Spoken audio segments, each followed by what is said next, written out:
Thanks for checking out this narration. Before you proceed any further, head on over to my Patreon page and support. It's the best way to support me, and you get all my videos in one convenient place. The world we live in is full of things we don't understand. Being the curious humans that we are, we naturally try and seek these things out. Doing so has led us to remarkable discoveries and inventions that we never could have imagined 100 years ago. We have defeated disease, built to the sky itself, and even created machines that could take us beyond the clouds and into the stars. If our ancestors could see us and what we have created, I'm sure many of them would see us as gods. Our innate curiosity and lust for knowledge has not always led us to greatness, however. True evil and darkness has always been uncovered in humanity's quest of knowledge, and in the end, I fear this evil will be our doom. I do not say this from the standpoint of a great philosopher who has sat and simply pondered things either. No, I say this because I've seen it, experienced it. I was a part of it. The event I'm about to relate to you is true in its entirety. This I swear. I feel certain that this will fall on deaf ears, and many of you will believe this to be just another spooky story meant to give you cheap thrills. But I promise you that is neither my intent nor my purpose.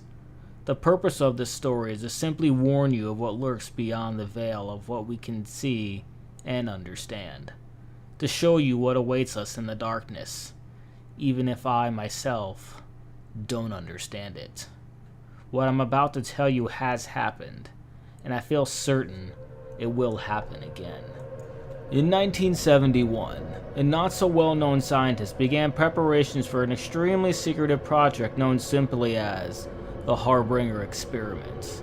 I would like to keep the identity of the scientist a secret for personal reasons, so throughout this recording, I will refer to him as Zimmerman.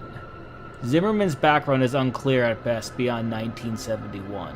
All that is known about him before that time is that he'd grown up somewhere in Maryland, with a strange fascination of the occult and supernatural. This later made him an outcast among his fellow scientists due to how scoffed upon the metaphysical was at the time. Zimmerman's opinions concerning the otherworldly were not the sole cause for him being an outcast, though. It was his methods that made him wildly unaccepted among his peers. Zimmerman was well known during his time for being ruthless and cold beyond measure. He never cared about the means. All that mattered to him was results, and if he predicted the results to be valuable enough, anything would be worth obtaining them. It was this insatiable and brutal lust for the truth that made him feared among those that knew of him. And the few that knew of him and did not fear him believed in him and followed him and his work closely. The word Harbinger itself has such a mysterious and intimidating taste to it. Maybe it's the way it rolls from our tongues, or maybe it's simply due to its association with the project. But the word always seems to carry a certain amount of doom with it. Which would make sense. The word itself means to warn or forebode. I can't imagine Zimmerman's reasoning for giving the experiment this title, but in retrospect, it fits perfectly. Zimmerman came to a select few, me being one of them. He told us he was working on something big, and he needed people who would keep confidentiality and not spread idle gossip of his work. While he did not fully trust some of us, he did know that we were professionals, and that for some reason or another, we were all in dire need of employment. I had worked at the local clinic as a doctor, but I was caught stealing medication and was promptly fired. This left a very dark mark on my resume, so work was hard to come by. I was also a native to Alaska, and lived near where the experiment would take place, so I guess you could say I was a convenient choice. As you can imagine, I jumped at the opportunity. It was hard not to when I saw the payout. 15 of us were hired in total. Some were colleagues of his that has been working with him for a while. Some were maintenance workers, and a few were hired as private security. I was the only medical professional to be hired. It is still a wonder to me how he even obtained the funds necessary for the experiment. I would not be wholly surprised if his financing was not entirely legal. But legal or not, I needed the money, and he was paying. Looking back, it's a decision I have come to regret. After Zimmerman obtained his money, he used it to buy a relatively large plot of land deep in the frozen wilderness of Alaska. And upon that piece of land, Zimmerman built a concrete structure, not dissimilar to a bunker in fact. The sole difference being that its goal was to keep any potential damage contained within the structure rather than keeping it out, as he put it. Most of the structure dug underneath the earth, which had the effect of making the underground complex seem so much smaller than it really was from the outside, as would be expected. There was only one way of entering and leaving the underground structure, and it was via a ladder that led from a small unassuming concrete building on the surface to the network below, which I will refer to from now on as the entrance building for convenience. After everyone had gone to bed at night, the hatch that contained the ladder would be sealed off with a very large and thick metal lid. Zimmerman was very strict about this. Located not too far away from the entrance building was a series of wooden cabins that would serve as the sleeping quarters for the staff Zimmerman had hired. Compared to the entrance building standing on the surface, the underground system was massive.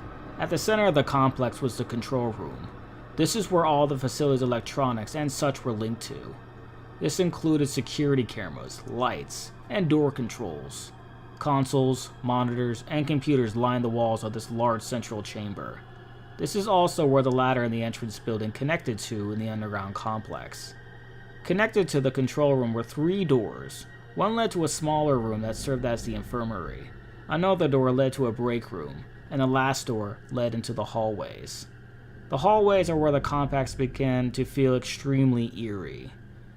They were for some reason laid out in an extremely confusing scheme that led in circles and to complete dead ends. These hallways made up a vast majority of the complex, and it would be very easy to get lost in the maze if you were unfamiliar with the complex. But if you knew where you were going, you would find yourself standing before one of the 3 8x8 foot rooms before long.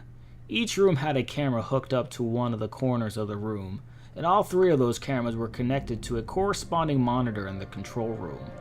Cameras were also scattered throughout the hallways so that whoever was watching their corresponding monitor could see anywhere they wanted to when they wanted to. Thick metal doors stood at the entrance to each of the 3 8x8 foot rooms, and in order to open them, you would have to enter a 4-digit code into a panel located near the door. I remember when I first arrived at the complex how badly the hallways frightened me. I have always been claustrophobic, you see, and those hallways were so very narrow. The noise, or more accurately the lack of noise, was also a tremendous source of fear for me in those bleak, narrow hallways. It was always so unnaturally silent, as if the entire world had stopped moving.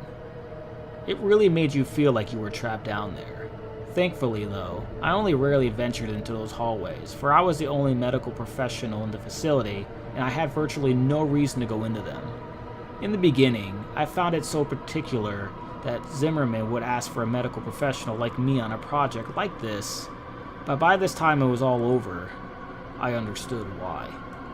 The official purpose of the Harbinger experiment was to test and observe the effects of extended isolation on the human mind. This is what was listed on reports being sent out at least. But unbeknownst to all of those who were not participating in the project, excluding the subjects, the true purpose was much darker. Like I said before, Zimmerman had always had an obsession with the occult and supernatural. He sought to prove himself to those who did not believe in him. He wanted physical proof that the supernatural was a real phenomenon, and he wanted to be the first one to obtain said proof. The true purpose of the Harbinger experiment was to find proof of the metaphysical, a world we could not see. The thought of doing this was naturally a tad bit daunting and even scary, but it was Zimmerman's method of doing so that was truly terrifying. Zimmerman believed that he would be able to open a portal between worlds momentarily, allowing 3 random entities to cross over to our world, and each one of these beings would be trapped within one of the 3 rooms. Zimmerman had a theory that any entity would try and latch onto the nearest living thing that had the capacity for it. He wanted to use this technique to trap a spirit in a physical form by allowing it to enter a living being that had been injected with a compound mixture of Zimmerman's creation. In theory, this compound would keep the entity from simply leaving whatever it was attached to. The only way it would be able to leave a host who had been injected with the compound was through death. According to Zimmerman, the host would have to be something living, with a will strong enough to survive the possession, and there is only one known species that possesses the amount of will required for this: humans. Zimmerman had also done something to ensure that the entities would only enter 3 rooms and that there would only be one entity in each room, though I cannot say I know what exactly he did. In fact, I know next to nothing when it comes to how Zimmerman managed to do what he did. He liked to keep his methodology a secret to his most trusted and himself, most likely due to his paranoia that someone would steal his ideas and take credit for the success of said ideas. If I had known this was the true purpose before I signed up, I may have reconsidered, but Zimmerman decided not to tell us until we were all gathered at his fortress. Even if any of us wanted to leave, I doubt we would have been allowed to do so. The security team Zimmerman had hired was loyal to him and the payout. It is not unlikely that Zimmerman had given them the order to not allow anyone to leave. There were 3 different subjects included in the experiments. All were native to Alaska, and each one was lured into the project under the belief that they would be participating in a harmless study of the effect of isolation on the human mind, as I mentioned before. Which is why none of the subjects objected when they realized they would be confined to one of the 3 rooms that I mentioned earlier. The first subject was a young man. He was apparently out of work and desperately needed the money that had been offered for participating in the study. The second was a woman. By looking at her, I could tell she was an addict of some sort. The third and final subject was an older man, a drifter if I had to guess. One thing that they all had in common was that none of them had any family or friends left. In short, no one would miss them, which is why they were chosen for the project. I am sorry, I wish I could supply more information about the subjects, but all of this has been drawn from memory, and I was given little information on the 3 to begin with. The experiment did not officially begin until 1987, 16 years after its original announcement. I was eager to begin, so I packed up and headed out to the complex as soon as I could. I arrived at the compound a week before the subjects had even been signed up, and a whole month before the project even began. I was not the first to arrive by any means. When I got there, Zimmerman, his colleagues, and the security team had already arrived. I suppose you could say I was the first among the people Zimmerman did not trust to arrive. Everyone had arrived about a week before the experiment began. There was a noticeable rift between those who were there simply for the money, like me, and those who were followers of Zimmerman. On October 15, 1987, all the preparations were in place. The subjects had been sealed in their rooms. The cameras, lights, and speakers were fully operational, and all the staff members had settled in. The time had come for the experiment to officially begin. Zimmerman asked everyone to report to the control room around 9 p.m. to witness the beginning of the experiment. He wanted everyone to be present when he proved that all of his theories had been correct, and that he was not just a madman. He wanted us all to see the fruits of his labor. When everyone had finally gathered in the large control room, Zimmerman turned to us and simply said, "Observe." He then turned his back to us, leaned into the microphone that would project his voice through the 3 rooms, and then he began chanting in the strange language that I feel certain no one but Zimmerman could understand. We all observed the 3 large monitors on the wall, silently waiting for something to happen. The subjects all stood in their room, dumbstruck by Zimmerman's chanting, staring at the monitors with confused expressions on their faces. After about 5 minutes, I felt something awful.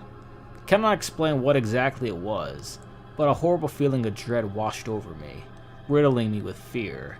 It was then that the ground actually began to shake subtly, and the lights began to flicker. Zimmerman continued chanting into the microphone as if nothing was off or wrong while the subjects began dashing around the room, screaming for help.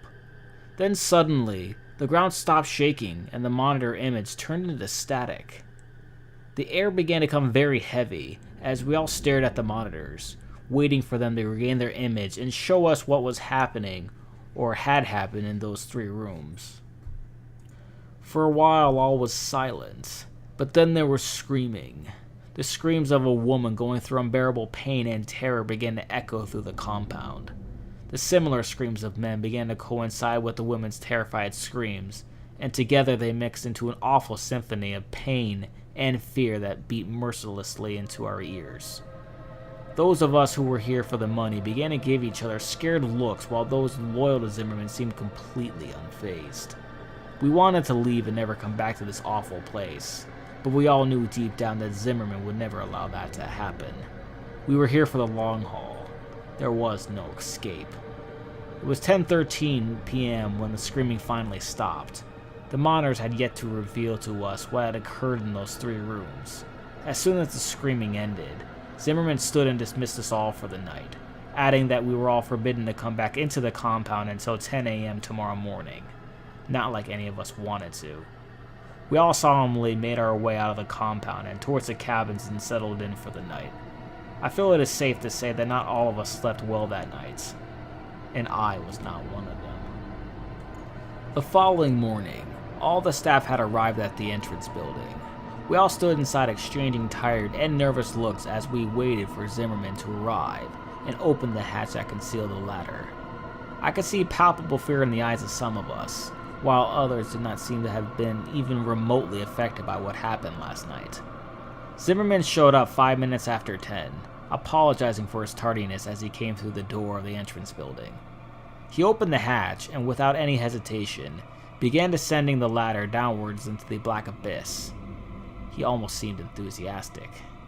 I was the first to follow behind Zimmerman's dark descent into the facility. It seemed that the further I climbed down, the more the darkness closed in on me, as if it were trying to swallow me whole. And as I climbed deeper, I couldn't help but feel that this place was different somehow. While before there was only the unsettling concrete walls and rooms, now there was something else. Something made the eeriness feel so real and personified. It felt like a horrible and gruesome scene awaited us down there, but I continued climbing downward, despite my fear and hesitation. This was no longer just a spooky bunker. There was darkness and malevolence in the air. A true evil now lived here, and I could feel it. We all could. I finally felt my foot touch ground and let out a silent sigh of relief to be on solid ground. Almost as if on cue, the light bulbs came alive, dousing the room in their warm and welcome light. Zimmerman must have turned on the power, I thought. I allowed myself to take a couple of seconds to examine the control room. It was exactly how we had left it last night, for which I gave a silent and thankful prayer. It was almost as if nothing unusual had ever happened. I shook myself from my thoughts as I remembered the static-filled monitors from the night before. I let my eyes slowly make their way towards the monitors on the wall, anticipating the grim and fearful scenes that would be on them. My attention was first grabbed by monitor 1 and 3, which were still pure static. It would have been a small relief, but then the motionless image on monitor 2 caught my eye. Room 2 was entirely still, and everything seemed entirely untouched. I couldn't help but gasp as I noticed the only thing that was different. The woman lay in the center of the small concrete room. An expression of fear and terror was frozen into her gaunt face as she lay silent and lifeless on her back. Zimmerman's expression turned angry when he saw this. He ordered the second monitor be turned off, and it was. We didn't ask why. It's not like any of us wanted to see the dreadful scene any longer. He also ordered that if the images in monitors 1 and 3 did not return within the next 2 hours, the security team would be sent to investigate the rooms. The security team nodded at hearing this. They made it seem as if they had no fear, but I could see it in their eyes. The subtly loud tick-tock of the clock was the only sound that echoed through the control room while I stared at the monitors. An hour and 50 minutes had gone by, and static was still all that occupied monitors 1 and 3. All the other staff members were working except me. This was due to the fact that the project had been completely injury-free thus far, so I essentially had nothing to do but wait for someone to hurt themselves. Zimmerman, a couple of his colleagues, and I were the only ones that occupied the room. They quietly chatted amongst each other on the other side of the room while I spent my time reading and pondering the situation I currently found myself in. I had clearly made a mistake coming here. The corpse lying in room 2 was evidence enough of this, and God only knew what awaited us in rooms 1 and 3. My thoughts were soon interrupted as monitor 3's image returned. The clear image now displayed on a screen made everyone's eyes noticeably widen. What was displayed on a monitor was horrifying. A humanoid thing stood in the center of the room staring directly at the camera, unmoving. It was wearing the jumpsuit that Subject 3 had been issued, but this clearly was not the same man that had entered the room. What caught my attention first were its eyes. They were solid black and twice the size of a normal human's eyes. They seemed so endless and so cold. Its head had also grown with the eyes in such a symmetrical and unsettling manner.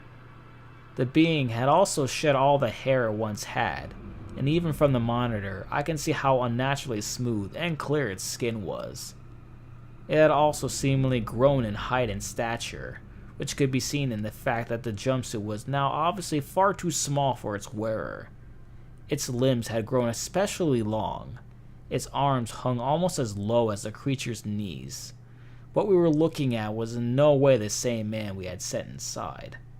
Fear. Fear was all I felt as I continued to stare into the monitor at the thing in the room. And my fear seemed to be shared by those around me, which made me feel kinda good.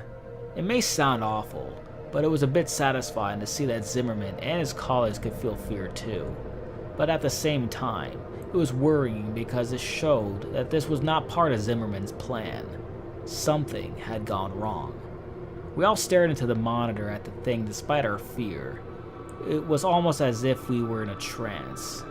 My already present fear began to grow and spread rapidly through my body as I became lost in the creature's eyes, trapped in its terrifyingly hypnotic gaze.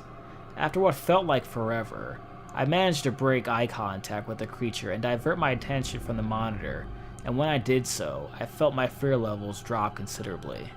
After a short while, Zimmerman ordered his security team to make their way to Subject 1's door just as he said he would do. The security team left without question, armed with batons and pistols.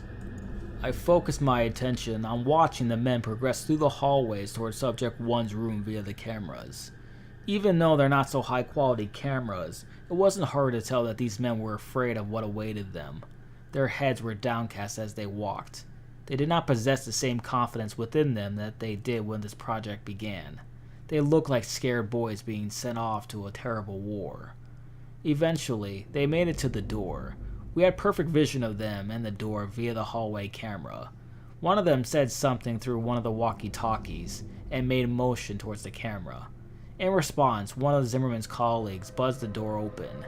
The men already had their pistols out by the time the button was pushed. Slowly, the door began to open. We all watched eagerly as the men began to approach the door, guns aimed inside. Suddenly, without warning, there was a loud shriek, and as something bounded out of the room at the men, the monitor turned into static. Immediately, we could hear screaming echoing down the hallways, followed shortly after by the distinct sound of gunshots. We could do nothing but wait. After a couple of minutes, the screaming and gunshots stopped. We all waited and prayed, hoping that whatever bounded at them from the room would not be the one to return to the control room. After a couple more minutes, 3 of the men came back, carrying with them the corpse of the 4th. He had massive cuts covering his chest and his face was shredded. You couldn't tell who he was anymore, or even that he was human. I was used to gore being a doctor and all, so I felt somewhat unfazed by the massive shredded flesh and blooded meat they carried with them.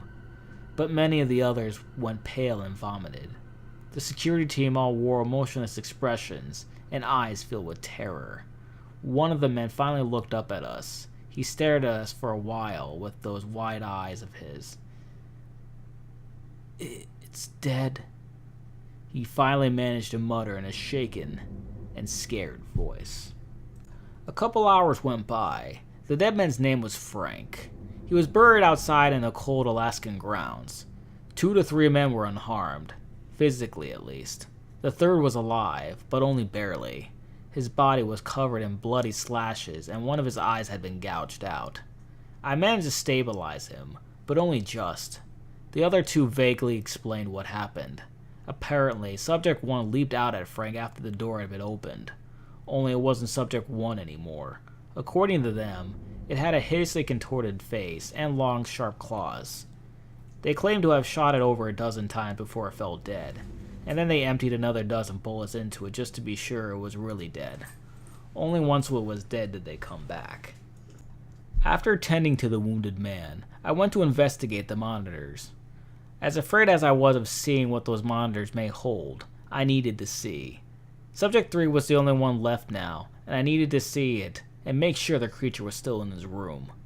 It seemed to be more like a jail cell than an ordinary room at this point though, which was probably a good thing. The cameras displaying Subject 1's room and the hallway outside it still displayed a static-filled screen. No one was sent to repair them or investigate. We just had to hope that Subject 1 was well and truly dead. Monitor 3's image was exactly the same as I had left it. Subject 3 was still staring directly into the camera at us. He was still in the exact same position, and if it were not for a small fan in the corner of the room, I would think I was looking at a still image. In a way, I felt relief at seeing this. Relief that he was still in his room and had not escaped while no one was looking. After everything quieted down, I noticed something especially unusual. There was a strange sound emanating from somewhere. At first, it was barely noticeable. The only reason I heard it was because of how extremely quiet it was in the infirmary. But as time went by, it slowly began to increase in volume. After about an hour, it was loud enough that everyone else could hear it too. And after a couple more hours, its volume had increased so much that we could determine what the noise was. It was a song. One of the staff members identified it as Living in the Sunlight by Tiny Tim. Apparently his father loved the song and listened to it frequently. The song seemed to be on a loop and kept replaying itself. Although we were able to identify the noise, we remained unable to identify its source. We knew it wasn't coming from the speakers because we had turned them off. It seemed to be emitting from the walls themselves. More time ticked by as we all began to become increasingly agitated by the song. I spent most of my time in the infirmary attending to Frank, or in the control room. Fear hung in the air, and the presence of unmistakable darkness and evil was no doubt its source. Subject 3 still had not moved. He had kept his unblinking gaze fixed on the camera the entire time. It almost felt like he was staring directly at me, no matter where I was in the room. I think this effect was also felt by others due to the fact that they seemed to move around the room a lot, and for seemingly no reason. After a few hours, the song was so loud that people almost had to shout in order to communicate. We had been trying to find its source so that we could turn the song off, but it was to no avail. The source was completely unidentifiable. This added a level of extreme irritation to our already very present fear. It was around 8:30 that the ground itself began to shake once again, just as it had done the previous night. Panic began to spread among my fellow employees and I, as the shaking grew in intensity. During this, I had the sudden instinctual feeling to look over at Subject 3's monitor. It was gone, almost as if on cue. The power went out, and thankfully, the song did as well. Ever since the security team came back, panic had been slowly building up among the staff, and Zimmerman was powerless to stop it. When those lights went out, the calm projections that everyone had been trying to maintain left us, and the fear in all of our hearts took over. The emergency backup lights kicked on shortly after the power went out, which I gave a silent, thankful prayer for. The lights were dim, but they still allowed me to see a lot. Total panic seized us as many of my fellow staff members began screaming and rushing to the ladder in an attempt to escape. But too many were trying to use it at once, and no one was able to get very far on the ladder without someone else pulling them to the floor and taking their place. Zimmerman was shouting for everyone to calm down, but his dominating and intimidating personality had no effect here, and his demands fell upon deaf ears. It was total chaos. It wasn't long until people actually started hurting each other in their desperate attempts to get up that ladder and out of this place. I could only stand against the wall and wait for my opportunity to escape up the ladder. All the screams were soon silenced as the familiar hum of the unsettling song began to rise in volume again, only much quicker this time. And this time, it was clear that the noise was coming directly from the maze-like corridors. People stopped fighting and shouting as all of our attention shifted to the door that led into the hallways. The song quickly got louder than it had ever been before, which forced many of us to cup our ears with our hands in an attempt to silence the noise. Then, suddenly, the song just completely stopped. Silence.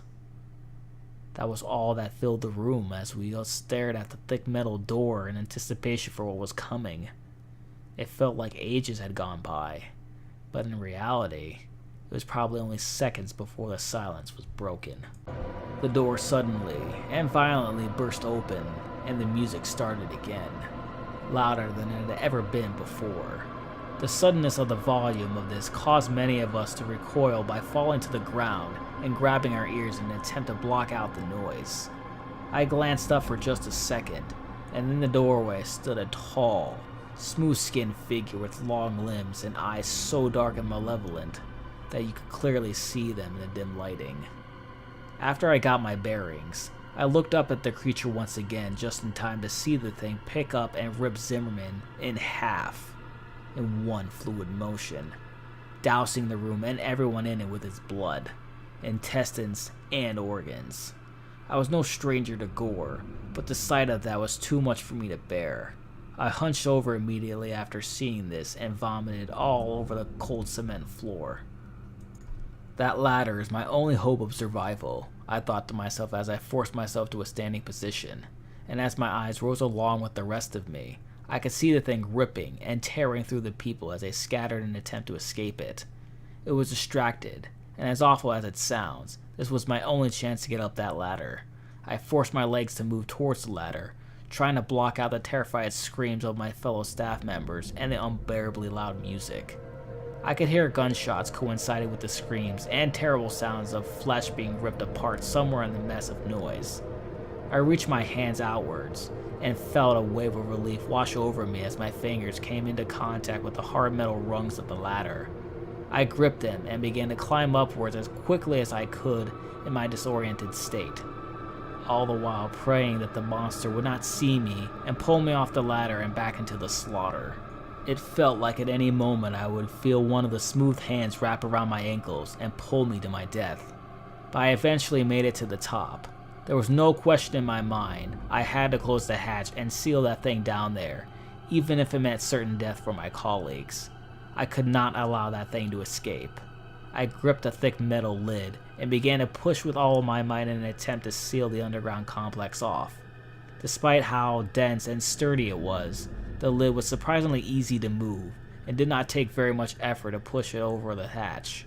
Even in my weakened state, in seconds, the hatch was completely covered by the dense metal lid. I collapsed on my side and began to vomit some more as exhaustion overtook me. And as I lay there, I realized something. Aside from my labored breaths, the only thing I could hear was the faint echo of that song from down below. I felt as though I would lose more of my sanity if I continued to lay there and listen to that song. So I once again forced myself to my feet and began to make my way to the wooden lodge I had stayed in the previous night. It was where I had left my baggage, and also where I left the keys to my truck. Of the 15 staff members that took part in that forsaken experiment, I'm the only one who survived. I have never returned to that awful place where all this happened, and I don't intend to. The project was very secretive, and Zimmerman was the only one who knew of all the details of it. And as far as I know, no one is aware of my involvement aside from me. In fact, I am probably the only one who knows what the Harbinger experiment truly was, let alone what actually happened. By now, you are probably wondering why I've told all of you about something none of you should be aware of. Maybe you're expecting me to give you a speech about how not to mess with things you don't understand, or something along those lines. I hope not, for I have no speech to give, or lesson to impart. I began hearing a noise earlier today. Almost immediately, I recognized the noise as the very haunting and familiar song. I didn't even try to trace it to its source. I knew it would be pointless. And as the day has progressed, the song has increased in volume. It's loud enough now that I can clearly make out the lyrics. I am completely unable to escape Tiny Tim's voice. It has followed me everywhere I've gone. Subject 3 is coming for me, and I know my time left in this world is extremely limited now. I guess you could say that I just wanted to tell the tale of the Harbinger experiment before it was lost forever. I hope that you take some lesson from what I have recounted to you, but I think we both know you won't. Let's be honest, you don't believe a word of what I just told you, and I don't blame you. I wouldn't believe me if I were you. To you, this is nothing more than something to get your cheap thrills from. You were probably mindlessly surfing the internet when you clicked a link and found yourself here, wherever here may be, hearing this story. And to be honest, I don't care if you believe me or not. Even if you do, it probably won't stop you from trying to uncover the truth of a darkness that few of us have ever seen. It certainly never stopped Zimmerman. If you want a lesson, look at what happened to him when he went seeking the truth. I pray that none of you will ever discover this truth. I pray that none of you ever have to see the evil I have seen. I hope you all get to live in ignorance of what lies beyond the veil of what we can't understand. It's here now. I can feel its black eyes burning into me just as I could all those years ago. I am as much to blame as Zimmerman is for the monstrosity that is now free to roam the world, even if I was not the one to create it. I'm sorry. Please forgive me. Thanks guys for checking out this narration. You can like it while we're commenting. How terrifying would that be if that were actually real? You can also check out my playlist of scary stories I've read from true to original stories that I've written, even creepypastas like this one. If you'd like for me to read any of your stories, true or otherwise, please email me at danscares@gmail.com. Until next time, sleep tight.